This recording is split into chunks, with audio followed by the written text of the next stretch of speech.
This is Positively Farming Media. So here in Missouri, the majority of the state is either in abnormally dry conditions all the way up through extreme drought. In our county here in west central Missouri, we are in a severe drought classification according to the U.S. Drought Monitor, which means that soil cracks are large and deep, surface water levels are very low, trees are stressed, and vegetable produce is smaller and yields are decreased. And we are absolutely seeing all of these signs in our area. Just south of us and to the east of us, they are in that extreme drought category, which includes things like building foundation damage occurring, burn bans, hay and water for cattle is very limited. Producers are hauling water in. Mature tree death is common. Ponds are drying up, and then mandatory water restrictions are implemented. And I know that we aren't the only ones that are facing this.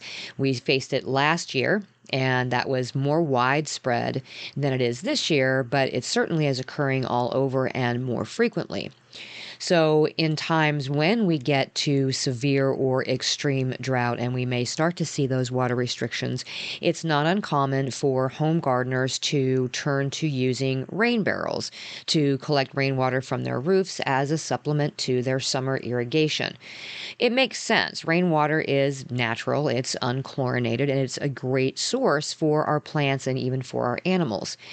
But rooftop runoff can be contaminated by chemical and biological pollutants, either from atmospheric deposits or from the roofing material itself, or, from birds and other critters that happen to come across our roof. On today's episode of the Just Grow Something podcast, we're going to look at residential rain barrel water safety, why it can be important to use rain barrels, especially if we're trying to reduce storm runoff in more suburban areas, the practicality of collecting rainwater, what contaminants we might find in our rain barrels, where they come from, and how to prevent them from contaminating anything in our gardens.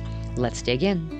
Hey, I'm Karen, and I started gardening 18 years ago in a small corner of my suburban backyard. When we moved to a 5-acre homestead, I expanded that garden to half an acre, and I found such joy and purpose in feeding my family and friends.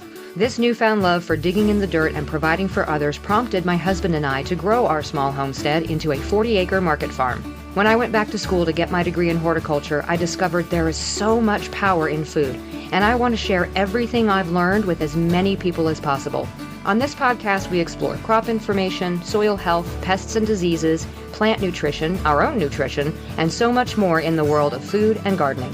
So grab your garden journal and a cup of coffee and get ready to just grow something.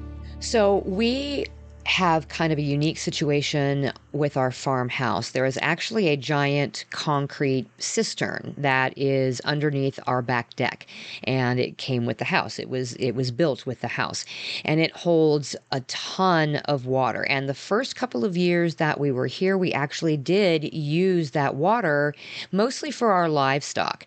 Somewhere along the way, the feed inlets have gotten blocked, and the pipes that lead to it have become detached. We needed to be able to drain it and clean it, and we haven't done that yet. But trust me when I say we are seriously considering just revamping that whole system and being able to use that cistern. I think it holds about 1,500 gallons of water. But that would all be runoff from our roof.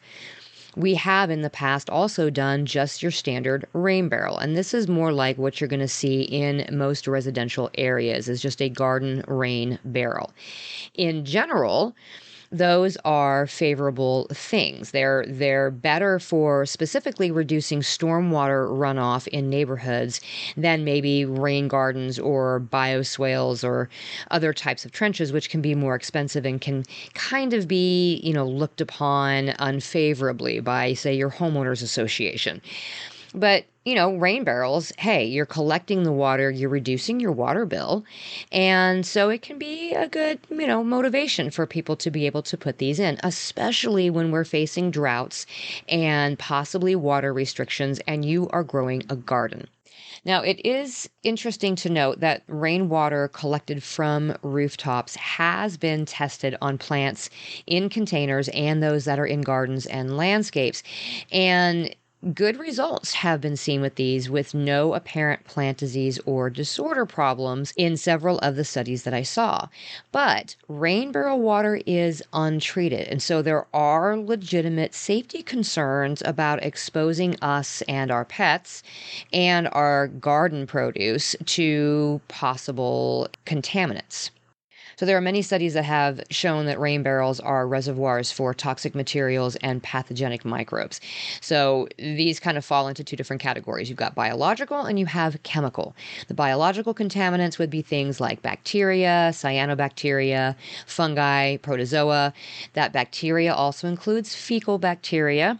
And then chemical contaminants would be things like metals, heavy metals specifically, different particulates and pesticide residues. So researchers have looked at the different loads of the nutrients that might be in there, this heavy metal content, the pesticide residue. And in North America, the main concerns are fecal contaminants and heavy metals. When you look at other countries, it's different overseas, say Germany, France, we're looking at heavy metals, nutrients, pathogens. In the Netherlands, it's heavy metals and mosquitoes. Australia, you're looking at heavy metals, mosquitoes, and pathogens. So they've kind of broken it down in international rainwater collection studies, going back as far as 1996 to see what we are at most risk from. Now, the contaminants, especially the chemicals, are actually carried through the atmosphere, and then they're deposited by wind or rain onto our roof surfaces. So particulates, heavy metals, sprayed materials like pesticides land on our roof, and then, of course, they're washed into those collector barrels the next time it rains. And those pesticides can remain potent for weeks or even months after entering into the rain barrels. And then, of course, we have those biological contaminants. These can come from the tree canopies, or they're deposited directly by birds or squirrels or raccoons or whatever other animals decide to crawl across our roofs. And our biggest concern here, of course, is feces, because they are a source of pathogenic bacteria and viruses and all kinds of stuff that can very easily survive in a rain barrel. In fact, they did a long-term study back in 2013, or that ended in 2013, that found unexpectedly high levels of coliform bacteria. Those are the things that are used as indicators of human pathogenic bacteria. That water was consistently above what the U.S. EPA standards are for coliform bacteria, which says something considering sometimes what the EPA standards are. Now, even though those levels were alarmingly high in those studies, it does not appear that there were any reports of illnesses related to the rain barrel water. And the authors of the studies also saw that those rain barrels contained really good microbes and a very rich microbial community that actually probably contained predators that fed on that harmful bacteria, which likely controlled the levels of that bad stuff. So all in all, we shouldn't be afraid of collecting our rainwater, but there are some things that are going to affect that rainwater quality and ways that we can kind of increase it. So the roofs themselves are also going to affect that quality of that rainwater, right? We've got metal flashing, there's gutters, there's galvanized nails. So those things are all going to be sources of heavy metals. They contain things like zinc and lead and chromium. And then if you have a composite roof, those shingles are going to contribute contaminants. There's roofing membranes and tar paper. And then again, they're going to collect those pesticides that come in just on the air. So the greater the slope of your roof, the more likely it is that these contaminants are going to end up in your rain collection, because, it's less likely that they're going to remain on the surface simply because it takes less rainfall to make it run off of a sloping roof. So those contaminants are going to wash off the roof more frequently. The more rough the surface of the roof is, the more likely it is that it's going to catch and retain those wind-deposited particulates and the fecal matter. Metal roofs, have lower concentrations of biological contaminants, but obviously they're going to have higher levels of some of those heavy metals. Asphalt shingles contain lead, not really something we want. Green roofs, which we usually say are really good as far as filtering water and environmentally, they have been found to have things like arsenic and other heavy metals from the growing mediums that are being used. So these are all things that we just need to be taking into consideration when we are looking to install rain barrels. I still think that they are an absolutely valuable source of additional water for our gardens and even for our landscapes. And there are simple research-based practices that we can use to take advantage of the rainwater that we can collect from our roofs that are going to reduce the risks of contamination on us and our gardens, which includes, of course, protecting our produce. We'll talk about that right after this.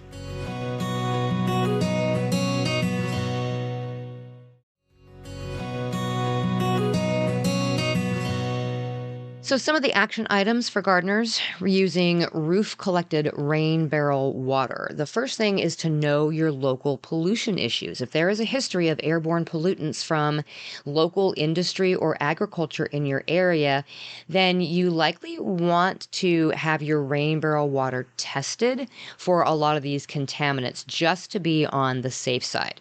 You also want to avoid collecting rainwater when the air quality is really low. And I know that has been an issue in a lot of different places here recently, whether it's smoggy or there are really low wind speeds or, there's the temperatures have gotten kind of crazy. I mean, you generally know when the air quality is low.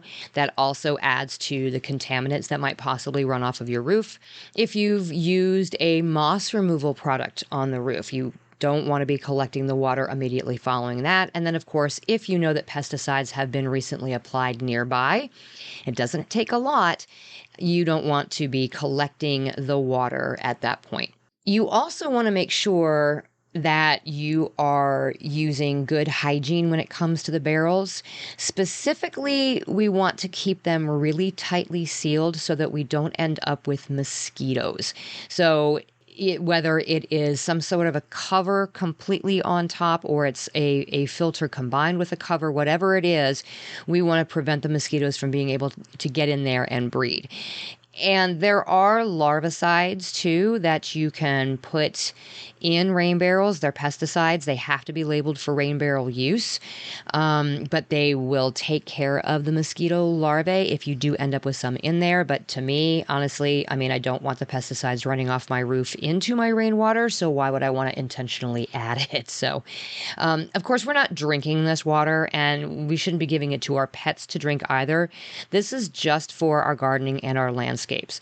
So don't drink it. Don't touch your eyes or your mouth after you've handled it. Wash your hands after you've used the rain barrel water. And then just make sure that you are cleaning the rain barrels regularly to make sure that you are removing any sort of residual contamination.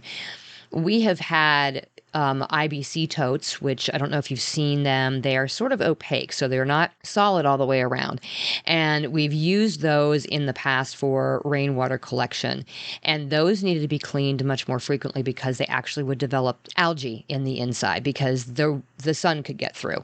So I know, having to clean it is kind of a pain in the butt, but it's definitely worth it and it's definitely necessary. You also want to make sure that you are washing your produce that's coming out of your garden before eating it if you are using rainwater to water your garden. This is specifically important for leafy greens. There's a reason why every time we hear a major recall on produce, a lot of the time it is a leafy green of some sort. They are very susceptible to contamination, especially with anything that is a waterborne pathogen. Fruits, too, are also kind of susceptible to this, so tomatoes and cucumbers. So you definitely just want to be making sure that you are cleaning your produce before you are eating it.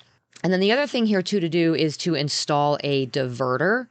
So that way you can direct that first flush of rainwater runoff into like your lawn, or you can build a little rain garden or something just away from the collector barrels, because that first flush of harvested rain is going to have the highest levels of contaminants. This is also going to be the case if you have been in a drought situation and you haven't had rain on that roof for a very long time.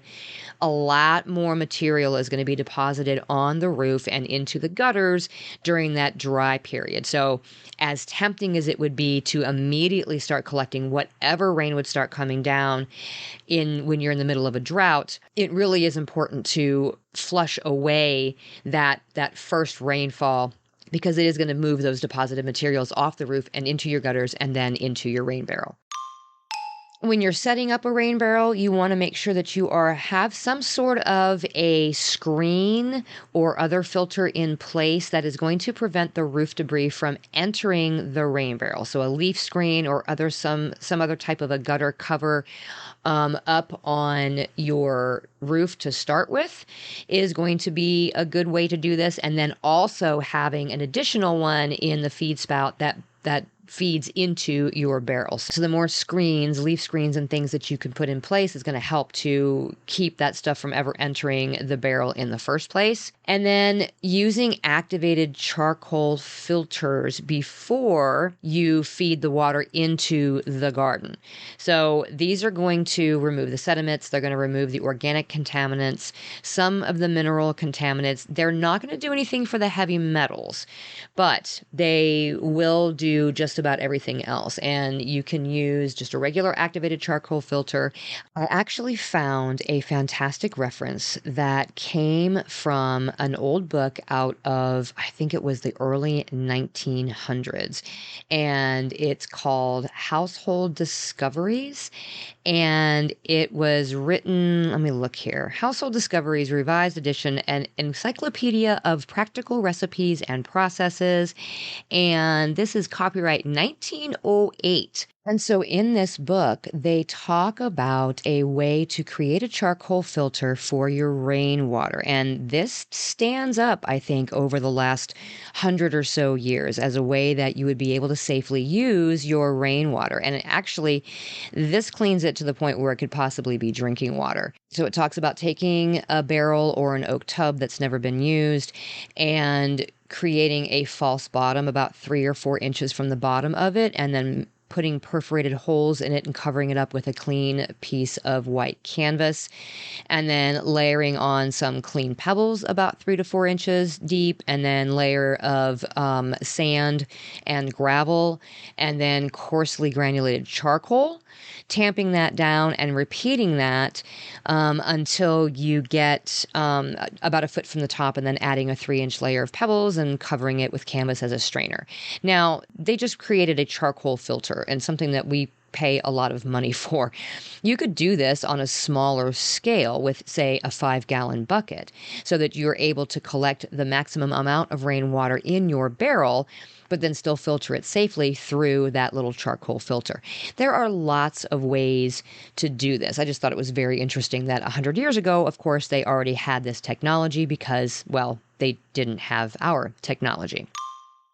I think it bears repeating that, this rainwater collected from rooftops has been tested, okay? It's been tested on plants, in containers, in the ground, in landscapes, in our gardens, and in all cases, there were good results. There were no apparent plant diseases or disorder problems, and even though these safety concerns are legitimate and we want to err on the side of caution, there weren't any reports of anybody getting sick from this either.